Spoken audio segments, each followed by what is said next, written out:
জীবনে নভেম্বর আবারও ঠিকই আসলো, তবে আসলো না নভেম্বরের সেই বার্ষিক পরীক্ষা। ফিরে আসলো না পরীক্ষার পর সেই ছুটির আশা। ফিরে আসলো না ছুটির পর সেই আনন্দের দিনগুলো।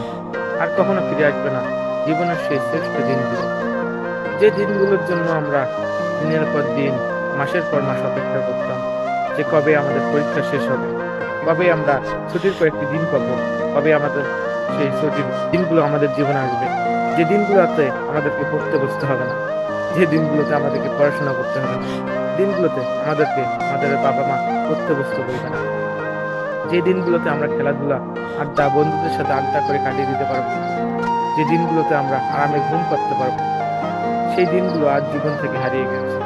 জীবনে এখন আর বার্ষিক পরীক্ষা আসে না। জীবনে বার্ষিক পরীক্ষার সাথে জীবনের সেই শ্রেষ্ঠ দিনগুলোও হারিয়ে গিয়েছে।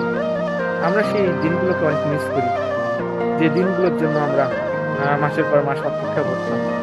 সেই দিনগুলো এখন আর আমাদের জীবনে আসে না। সেই আনন্দের মুহূর্তগুলো এখন আর আমাদের জীবনে আসে না। জীবনের শ্রেষ্ঠ দিনগুলো মনে হয় তখনই ছিল।